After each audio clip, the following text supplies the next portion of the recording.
Katie Martinez walked through the metal halls of Station Omega 7. Her boots made sharp sounds on the floor with each step. The station was huge, bigger than any building she had ever seen on Earth. It floated in space between 3 star systems, serving as the Galactic Defense Academy for the past 200 years. She looked at the data pad in her hand. Today was the first day of the new program. For the first time in history, humans would train alongside alien species. Katie had been chosen to lead this program because of her years as a Marine drill instructor on Earth. The higher-ups thought she could handle alien cadets just like she handled human recruits. Katie was not so sure about that. The main assembly hall was massive. The ceiling stretched up so high that Katie could barely see it. Seats were arranged in circles around a central platform. Each circle was designed for a different species. Some had water-filled tanks for the aquatic beings. Others had heated rocks for the reptilian races. A few had special gravity fields for species from high-gravity worlds. Katie stepped onto the platform and looked around. 12 different species sat in their assigned areas. She had studied files on all of them during her trip to the station. The crystalline beings from Arcturus looked like living diamonds.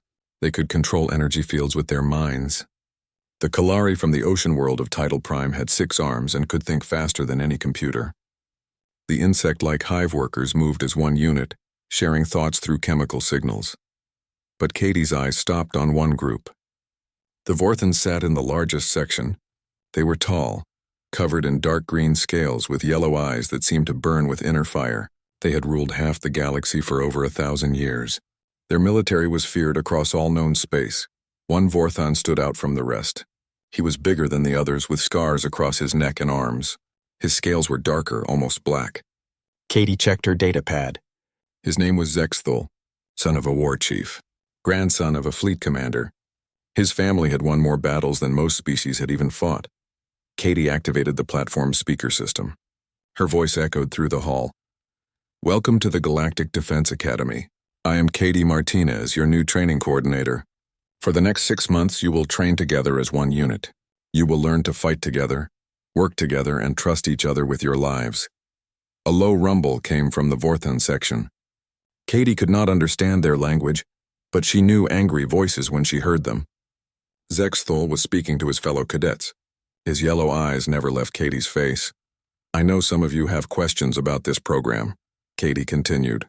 "Some of you may think your species is better than others. Some of you may think certain species are too weak to fight alongside you. You are wrong." The rumbling from the Vorthans grew louder. Katie saw Zexthul stand up slowly. His massive frame towered over the other cadets around him. "Human," he said. His voice was deep and rough, like rocks grinding together. "You speak of strength to those who have conquered stars while your kind still fought with metal sticks." Other species turned to watch. The crystalline beings flickered with nervous energy. The Kalari moved their arms in patterns that Katie knew meant concern. Even the hive workers stopped their constant clicking sounds. Katie looked directly at Zexthul. "Your point, cadet?" "My point is that Vorthans do not learn from prey animals. We do not take orders from those who come from a single small world. We are warriors. You are farmers who learn to hold weapons." The hall fell silent. Katie felt every eye watching her. This was the moment she had known would come. The first test, not of strength or skill, but of authority. If she failed here, the program would end before it truly began. Katie walked to the edge of the platform. She was still 3 feet above Zexthul, but he seemed to loom over her anyway. "What is your name, cadet?" "I am Zexthul, son of War Chief Varthul, heir to the Crimson Fleet, victor of—" "Your name is Cadet Zexthul," Katie cut him off. "While you are here, that is all you are. Not a son of anyone. Not an heir to anything. Just a cadet who needs to learn how to fight." Zexthul's yellow eyes narrowed. His hands, each the size of Katie's head, curled into fists. The other Vorthans behind him shifted forward. Katie could smell something sharp in the air. Fourth-hand pheromones. They were getting ready for violence. "You dare speak to me this way, human? You dare dishonor my bloodline?" Zexthul stepped forward. His massive legs carried him down from the seats toward the platform. Other cadets moved away, giving him space. Katie stood perfectly still. When Zexthul reached the base of the platform, he was close enough that Katie could see the individual scales on his face. Each one was as big as her thumb. His breath smelled like sulfur and raw meat. "On my world?" he said slowly. We have a way of showing disrespect to those who think they are above their station. Zexthul tilted his head back. His throat worked for a moment. Then he spit a glob of thick, yellowish liquid directly onto Katie's right boot. The substance sizzled where it hit. Katie looked down and saw her boot leather starting to bubble and melt. Fourth-hand spit was acidic, strong enough to eat through metal if given time, strong enough to burn human skin down to the bone. Every cadet in the hall held their breath. Violence was about to explode. The human would either attack Zexthul or run away. Either choice would end her authority forever. Katie looked at her melting boot. She looked at Zexthul's yellow eyes, burning with challenge and contempt. She looked around the hall at dozens of alien faces, all waiting to see what she would do. Then Katie reached into her pocket and pulled out a small cloth. She bent down and wiped the acid from her boot, cleaning it as thoroughly as she could. The leather was damaged but still wearable. She straightened up and put the cloth back in her pocket. "Thank you for that demonstration, Cadet Zexthul," she said calmly. "You have just shown everyone here exactly what we will be working to fix over the next 6 months." She turned away from him and walked back to the center of the platform. Her voice carried clearly through the speakers. "Training begins at 0600 tomorrow. Dismissed." Katie walked off the platform and headed for the exit. Behind her, she could hear confused voices in a dozen different languages. She did not look back, but she pulled out her data pad and made a note next to Zexthul's name. She had work to do. The training ground on Level 7 looked like a war zone. Smoke filled the air from explosions that had happened moments before. Broken metal and concrete lay scattered across the floor. Red lights flashed warnings about damaged systems. Katie stood in the middle of it all, completely calm. Around her, alien cadets struggled to breathe in the thick smoke. Some coughed. Others made sounds she did not recognize. The Vorthans seemed fine, but even they looked confused. "Time," Katie called out. The smoke began to clear as the ventilation system kicked in. "Exercise complete." Zexthul emerged from behind a pile of rubble, his dark scales covered in dust. Behind him came 2 other Vorthans and a crystalline being whose surface was cracked from the explosions. They had failed the exercise. Again. "This makes no sense," Zexthul said. His voice carried the frustration that had been building for 3 weeks. The tactical situation was impossible. No logical commander would continue fighting. Katie checked her data pad. "Cadet Zexthul, how many times did you attempt to contact higher command for new orders?" 17 times. But the communications were down due to enemy jamming. "And when you could not reach command, what did you do?" Zexthul's yellow eyes narrowed. "I followed standard Vorthan military protocol." When cut off from command, a unit establishes defensive positions and waits for relief or new orders. "How long did you wait?" "Until the exercise timer ran out." Katie nodded. 47 minutes. During which time, the enemy captured 3 strategic positions, destroyed 2 supply depots, and began orbital bombardment of civilian areas. The scenario was designed to be unwinnable, the crystalline being said. Its voice sounded like wind chimes in a storm. "Our energy readings showed enemy forces outnumbered us 8-1. Logic dictated that continued resistance would only result in unnecessary casualties." "Logic," Katie repeated. She had heard that word a lot over the past few weeks. "Tell me, what happened to Group 3? All eyes turned to the far side of the training ground. Through the clearing smoke, they could see Ben Cooper and Lisa Park. The 2 humans were dirty, tired, and covered in sweat. But they were standing over the disabled remains of a mock enemy command center. Ben was quiet as usual. He rarely spoke unless directly asked a question. Lisa was small, barely 5 feet tall, but she moved like a dancer even when exhausted.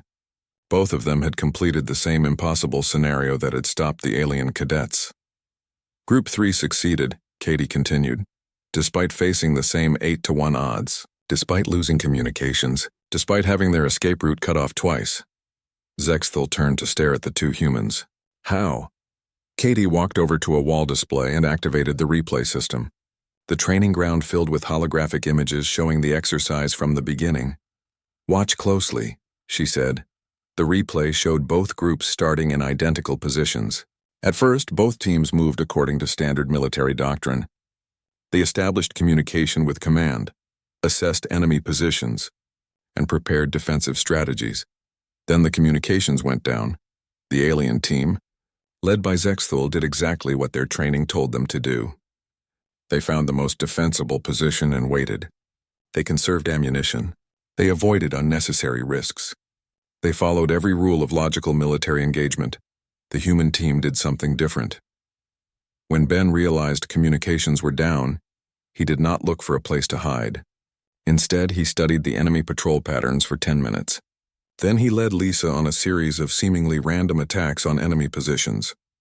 "They are not following any tactical doctrine I recognize," Zexthal said as he watched. "That is because they are not following any doctrine at all," Katie replied.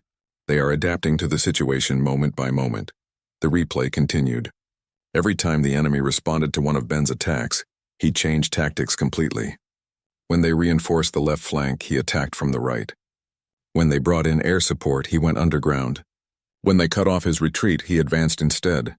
This is chaos, the crystalline being observed. There is no pattern, no strategy. How can they coordinate without a plan? Katie paused the replay at a moment when Ben and Lisa were separated by enemy forces. Neither could see the other. Neither had any way to communicate. Yet they both moved at exactly the same moment, attacking from opposite sides in perfect coordination. "They are not coordinating through communication," Katie said. "They are reading the situation and trusting each other to do the same." "Impossible," Zexthal said. "No warrior can predict what another will do without signals or prearranged plans. Human warriors can." Katie restarted the replay. The final phase showed Ben and Lisa breaking through enemy lines that should have been impossible to breach. They moved like they could see around corners. They seemed to know where enemies would be before those enemies got there. When the exercise ended, both humans collapsed from exhaustion, but the enemy command center was destroyed, and 3 strategic positions had been retaken. "Run the scenario again," Zexthal demanded. "My team will do better this time." Katie looked at him for a long moment. "All right. Same parameters, same enemy force, but this time I want you to forget everything you know about Vorthon military doctrine." "Forget our training? That is foolish. Your training assumes you have support, supplies, and clear command structure. What happens when you have none of those things?" Zexthal did not answer. The exercise began again. This time Katie watched more carefully. She noticed things she had not seen before. The way Ben moved was not entirely random. There was a pattern, but it was not one that could be taught in any military academy. Ben seemed to feel the battle around him. When enemy forces moved to surround him, he knew before they got into position. When an explosion was about to happen, he was already moving away. When Lisa needed help, he was there without being called. Katie felt something strange as she watched. A tickling sensation in the back of her mind. Like someone was whispering to her, but she could not make out the words. She found herself taking notes on her datapad before she realized what she was writing. "Enemy will flank left in 30 seconds. Lisa should move to higher ground. Ben needs to check his ammunition." Then she stopped. How did she know any of that? She looked at the replay again. Sure enough, 30 seconds later, enemy forces flanked left. Lisa had already moved to higher ground. Ben was reloading his weapon. Katie felt cold despite the warm air in the training room. The exercise ended with another human victory.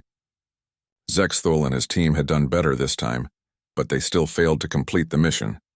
They were thinking too much, planning too much, following too many rules. "How do they do it?" Zexthal asked as he watched Ben and Lisa walk away. "What training gives humans this ability?" Katie looked at her datapad, at the notes she had written without thinking, at predictions that had come true without any logical reason. "I am not sure it is training at all," she said quietly. That night, Katie sat in her quarters and tried to understand what was happening to her. The strange feelings during combat exercises were getting stronger. Sometimes she knew things before they happened. Sometimes she could sense the emotions of people around her. She had felt nothing like this during her years on Earth. But then again, Earth had been peaceful when she left. She had not been in real combat for over a year. Maybe that was the key. Maybe humans only developed these abilities under stress. Maybe the pressure of training alien cadets who did not respect her was awakening something that had always been there. Katie made a decision. Tomorrow she would push the exercises harder. She would create scenarios that were not just difficult, but truly desperate. She needed to understand what was happening to her mind, and she needed to know if other humans could do it too. The hostile environment simulator on level 12 was designed to break cadets. It could create any battlefield condition found in known space. Desert worlds where the sand would melt flesh. Ice planets where the cold could freeze blood in seconds. Jungle worlds where every plant wanted to kill you. Katie had set it to something worse than any real planet. A combination of all the worst things she could think of. The gravity was twice what most species could handle comfortably. The air was thin and poisonous. Acid rain fell from artificial clouds. And somewhere in this nightmare landscape, enemy forces were hunting the cadets. This exercise will last 72 hours, Katie announced over the communication system. Your mission is to reach the extraction point on the far side of the simulation zone. Enemy forces will try to stop you. There are no rules of engagement. There are no backup plans. If you fail, you start over. She looked at the pairs she had assigned. Each alien cadet was partnered with a human. Most of the aliens had complained about this. They did not want to be slowed down by what they saw as inferior partners. Zexthul had complained the loudest. He stood next to Ben Cooper and looked like he wanted to eat the smaller human. Ben was only 6 feet tall, thin, with brown hair and quiet gray eyes. Next to the massive Vorthan warrior, he looked like a child. I will not be responsible for keeping this human alive, Zexthul had said. You will not need to be, Katie replied. Ben can take care of himself. Now, 18 hours into the exercise, Zexthul was beginning to understand what Katie meant. They moved through a forest where the trees leaked acid, and the ground tried to swallow their feet. Enemy forces had been tracking them for hours. Zexthul could hear them getting closer, their voices carried on the poisonous wind.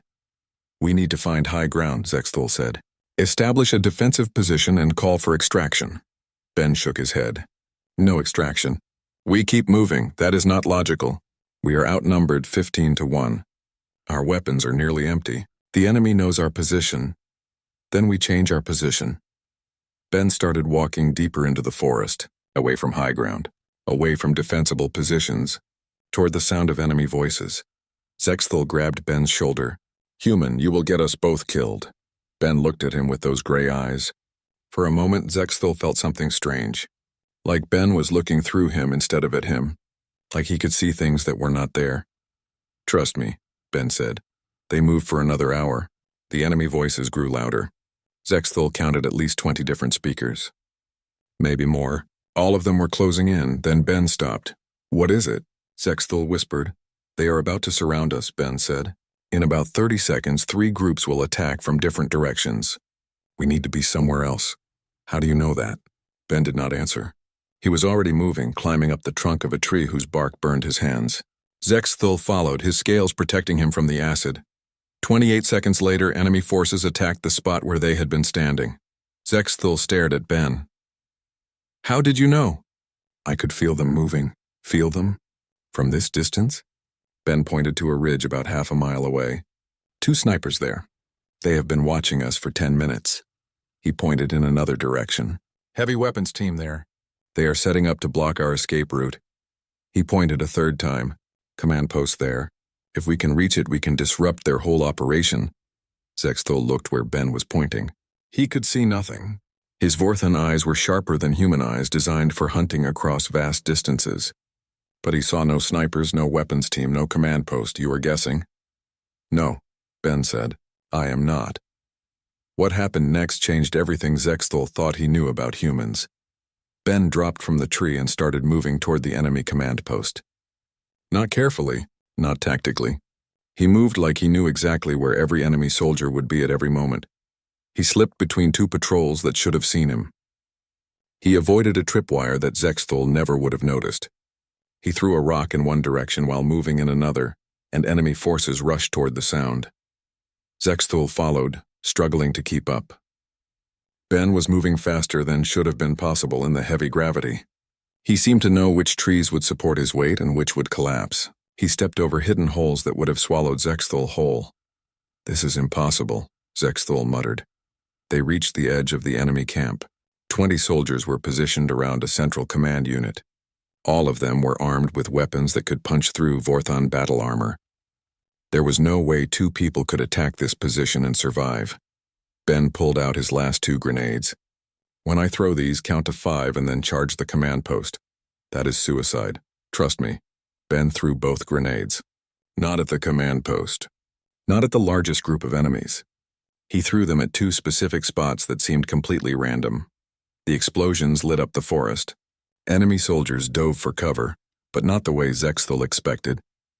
The two grenades had created a chain reaction. Hidden fuel supplies exploded. Ammunition stores went up in flames.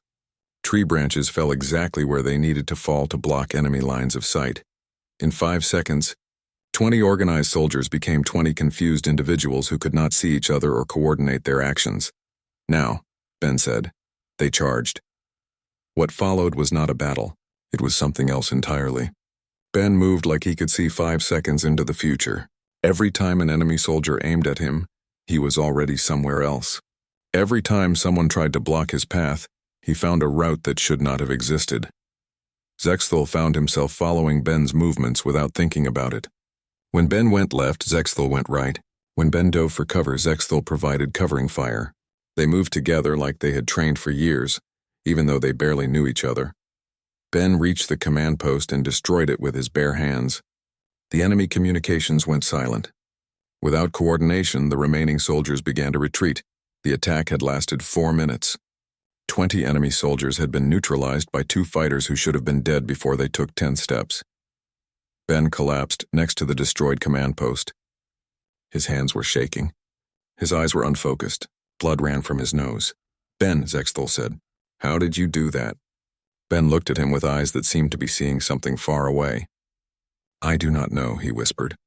It happens sometimes. When things get really bad, I can feel everything around me. Like the whole world is connected and I can see the connections. What are you talking about? The enemy soldiers. I could feel their fear, their confusion. I knew where they would move because I could sense what they were thinking. Ben wiped the blood from his nose. It hurts afterward. Like my brain is on fire. Zexthel stared at the human. This is not normal. No, Ben agreed. It is not normal at all. That night, while Ben slept off his strange exhaustion, Zexthel accessed the station's database. He researched human military history, looking for any explanation of what he had witnessed. What he found changed everything he thought he knew about the small species from Earth. Humans called it different names.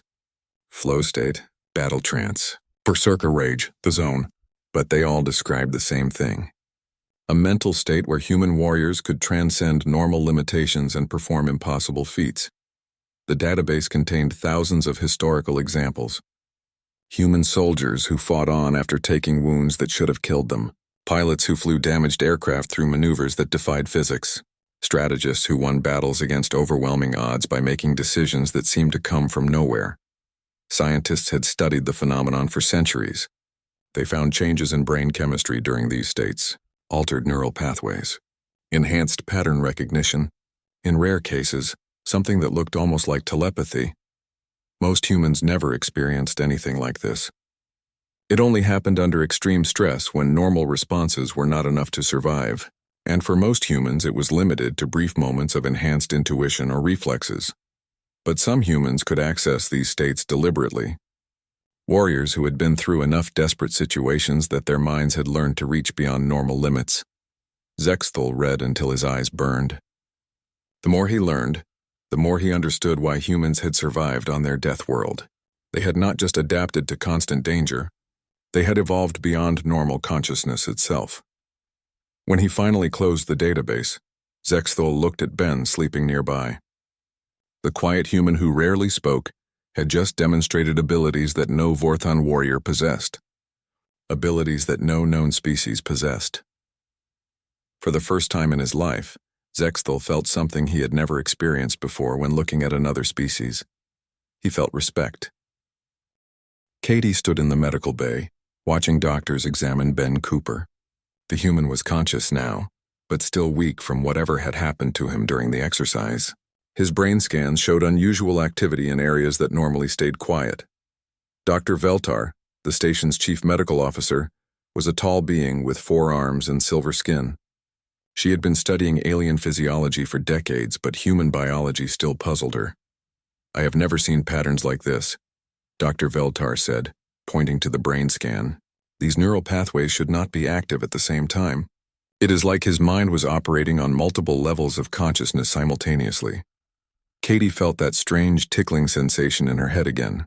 The feeling had been getting stronger over the past few weeks. Sometimes she knew things she should not know.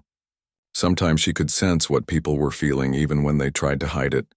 Right now she could sense Dr. Veltar's confusion and fascination. She could feel Ben's exhaustion and something else, fear. He was afraid of what was happening to him. Has he experienced anything like this before? Dr. Veltar asked.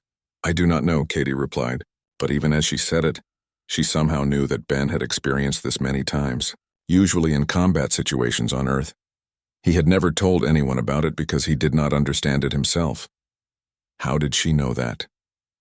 She had never discussed Ben's past with him. Dr. Veltar ran more tests.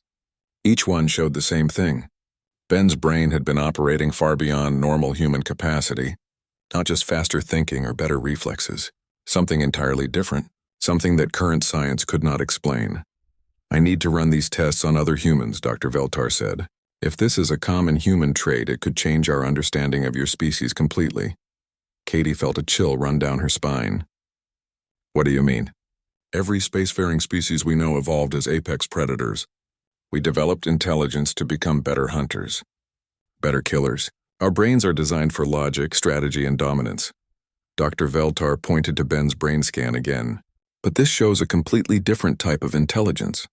One designed for survival rather than dominance, for adaptation rather than control.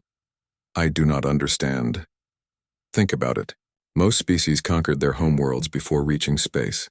They became the dominant life forms through superior technology and organization. But humans are different. You evolved alongside thousands of other predator species. You survived not by being the strongest, but by being the most adaptable. Katie felt the tickling sensation grow stronger. Images flashed through her mind.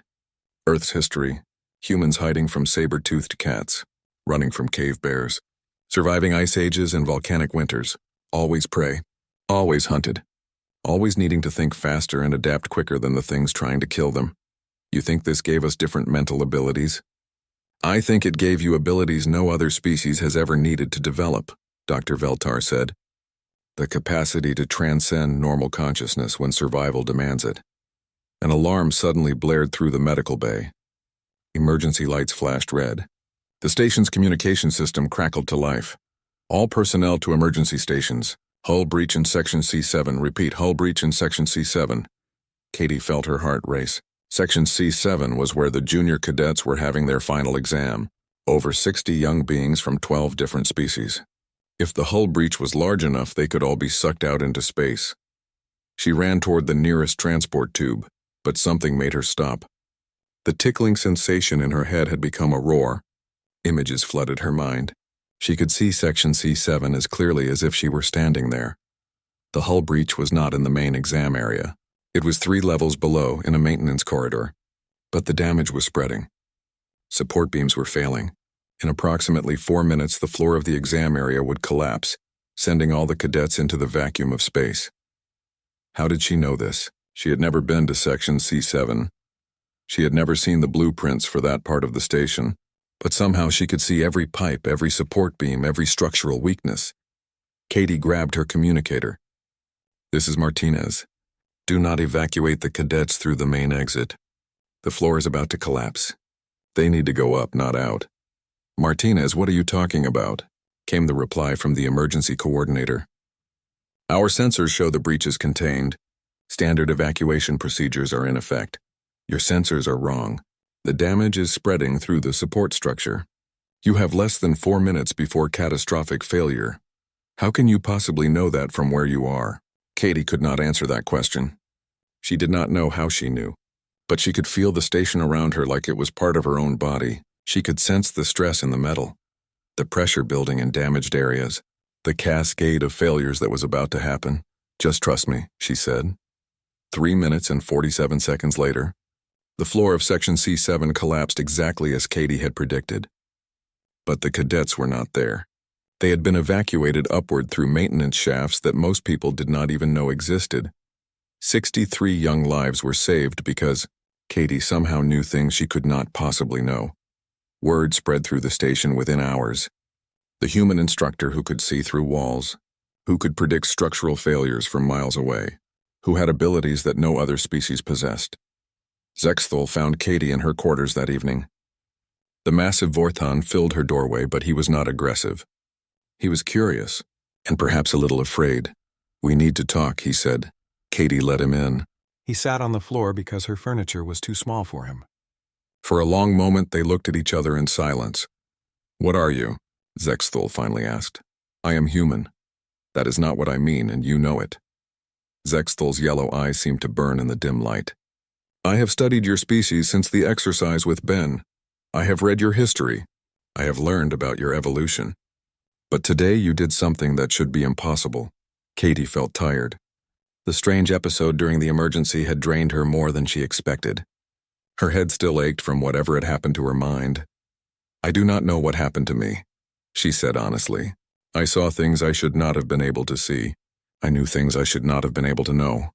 Like Ben did during the exercise." "Yes, like Ben." Zexthul leaned forward. "Is this normal for humans?" Katie thought about that question. No, most humans never experience anything like this. But some do, usually soldiers. Usually in desperate situations where normal responses are not enough. Why did it never show up before? Why did the galaxy not know about these abilities? Because most humans do not know about them either. Katie rubbed her temples, trying to ease the headache. It only happens under extreme stress. Life or death situations. And even then, most people dismiss it as luck or instinct. But it is not luck. No, I do not think it is. Zexthul was quiet for a long time. When he spoke again, his voice was different, softer, more thoughtful. "My people have always believed that strength comes from dominance, that the strongest species are those who conquered their worlds most completely. We look down on species that evolved as prey animals because we think they are weak. And now I understand that we were wrong. Your species did not evolve to dominate your world. You evolved to survive it, and that gave you something we never developed. Something we never needed." Katie looked at the massive alien warrior sitting on her floor. "What is that?" "The ability to transcend normal limitations when survival demands it. To reach beyond what should be possible and find solutions that logic cannot provide." Zexthul's yellow eyes met hers. "You are not weaker than other species. You are stronger in ways we never imagined." Katie felt something shift between them. For the first time since arriving at the academy, she sensed real respect from the Vorthon warrior.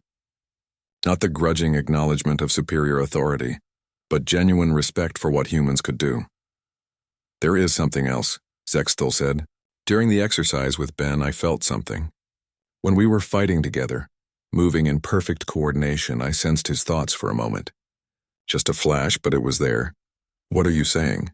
"I am saying that whatever abilities you humans possess, they might not be limited to your species. Perhaps any being can learn to reach these states of consciousness if they know how." Katie felt the tickling sensation return to her mind, but this time it was different. This time she could sense something from Zexthul, a curiosity that burned like fire, a desire to understand and learn that was stronger than his pride. "Maybe," she said quietly, "maybe we can teach each other." The emergency meeting of the Galactic Defense Council took place 3 days after Katie's incident with the hull breach. Representatives from all major spacefaring species gathered in the council chambers on the station's highest level. Katie was not invited, but she could feel the tension through the entire station. News of human psychic abilities had spread faster than wildfire. Some species were fascinated. Others were terrified. A few were calling for humans to be removed from all military positions immediately. Katie sat in her quarters, reading reports that had been flooding in from across the galaxy. Scientists wanted to study humans. Military commanders wanted to recruit them. Politicians wanted to ban them from sensitive positions. Everyone wanted to understand what humans really were. A soft knock on her door interrupted her reading. She opened it to find Zexthul standing in the hallway, but something was different about him. He held himself differently. His yellow eyes looked uncertain rather than angry. "May I come in?" he asked. Katie stepped aside. Zexthul entered and stood in the center of her small quarters. For a moment, neither of them spoke. Then Zexthul did something Katie had never seen a Vorthon do. He knelt down, lowering his massive frame until his head was level with hers. "I owe you an apology," he said, "not just for the incident with your boots. For everything. For my disrespect. For my arrogance. For believing that my species was superior to yours. Katie felt genuine surprise. Zexthul, you do not need to. Yes, I do. His voice was firm but not angry. I have spent my entire life believing that strength comes from dominance, that the greatest warriors are those who conquer through force and intimidation. I was wrong. He looked up at her with those burning yellow eyes. Your species survived by being stronger than any of us ever imagined. Not stronger in body, but stronger in spirit, stronger in mind. You developed abilities that we could never understand because we never needed them. Katie felt that familiar tickling sensation in her head, but now she recognized it for what it was. She could sense Zexthul's emotions, his genuine remorse, his deep respect, his curiosity about what he might learn. I want to understand, he continued. I want to learn how humans access these abilities. Not to use them as weapons, but to become more than I am. Katie studied his face. Why? Because I have realized that true strength is not about dominating others. It is about transcending your own limitations. Zexthul stood up slowly. Will you teach me? Over the following weeks, Katie worked with Zexthul in ways she had never expected. She taught him meditation techniques that human soldiers had used for centuries, methods for quieting the logical mind and allowing deeper instincts to surface. At first, Zexthul struggled with the concepts. Vorthan culture emphasized rigid discipline and logical thinking. The idea of deliberately letting go of conscious control seemed wrong to him, but gradually, he began to understand. They practiced in the same training ground where Zexthul had first failed the impossible scenarios.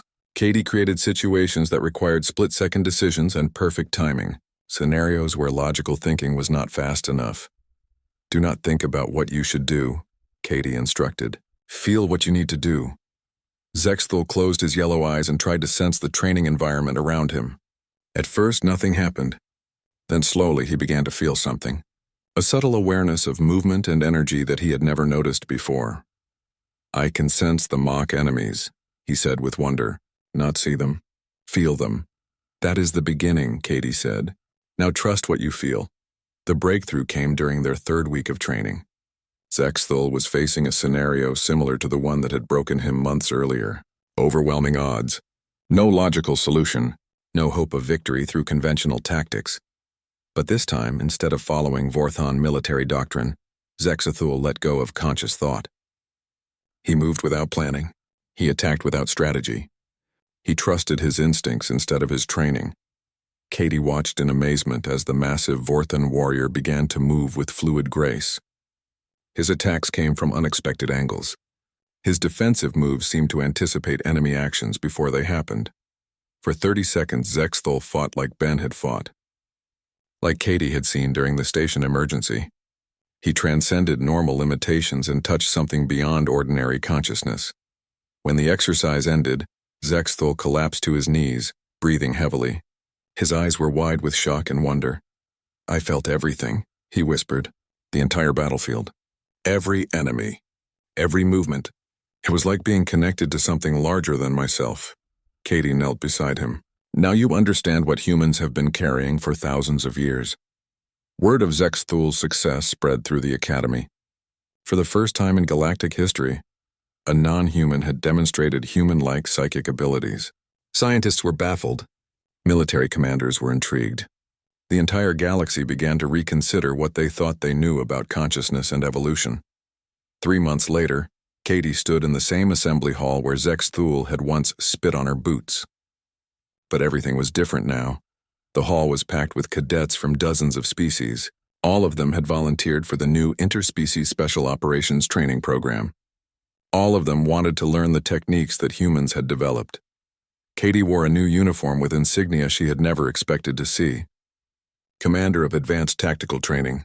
The promotion had come with a simple message from Galactic Command. Teach them what you know. Beside her stood Zexthul, now wearing the stripes of a training instructor. He had requested reassignment to work under Katie's command. Other Vorthans had called him a traitor for serving under a human. He told them he was serving under the best warrior he had ever known. Welcome to Advanced Tactical Training, Katie announced to the assembled cadets. Over the next 6 months, you will learn techniques that go beyond conventional military doctrine. You will learn to access mental states that most of your species have never experienced. You will learn to fight not just with your weapons, but with your entire consciousness." She paused and looked around the hall. Every face was focused on her. Even the species that had initially resisted human involvement were now eager to learn. "Some of you may think that these abilities are unique to humans. You are wrong. Every species has the potential to transcend normal limitations under the right circumstances. Humans simply learned to access these states because our survival depended on it." Zexthul stepped forward. "Your instructor speaks the truth," he said in his deep, rumbling voice. "I once believed that strength came from dominance, from conquering others through superior force. I was wrong." He looked directly at Katie. "True strength comes from conquering yourself, from going beyond what you think is possible, from refusing to accept limitations that others impose on you." Katie smiled. "My assistant instructor is correct. We did not become strong because we were predators. We became strong because we were prey who refused to give up." A young cadet from a crystalline species raised a shimmering hand. "Commander, if humans develop these abilities through being hunted, how can species like us learn them?" "By understanding that every species faces situations where normal responses are not enough," Katie replied. "By learning to trust instincts over logic when survival is at stake. By discovering that consciousness itself can be a weapon when all other weapons fail." She walked to the edge of the platform, remembering another day when she had stood in this same spot, a day when an alien cadet had shown her contempt and disrespect. "The strongest warrior is not the one who never falls," she said. "The strongest warrior is the one who always gets back up." Zexthul nodded approvingly. "And the wisest warrior is the one who learns from every fall." Training began the next day. Katie pushed the mixed species cadets harder than they had ever been pushed before. She created scenarios that seemed impossible, situations where logic failed and only intuition could save them. One by one, cadets from different species began to access the same altered states of consciousness that humans had been using for millennia. The crystalline beings learned to sense energy patterns across vast distances. The aquatic species developed group telepathy that allowed perfect coordination. Even the rigid, logical species began to trust their instincts over their programming. Not every cadet succeeded. The abilities required a fundamental shift in thinking that some minds could not make.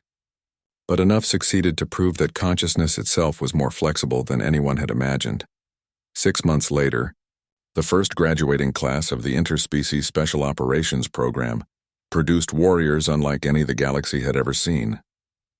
They combined the best tactical knowledge of their individual species with the transcendent abilities that humans had pioneered. Katie stood in her office, looking out at the training grounds where humans and aliens worked together as equals. Her boots were spotless now, not because aliens feared to disrespect her, but because they respected what she represented. The door chimed. Zexthul entered, carrying a data pad with the latest reports from across the galaxy. "The program is being expanded to 12 more systems," he said. "Every major military command wants officers trained in these techniques." Katie nodded. "How many species are participating now?"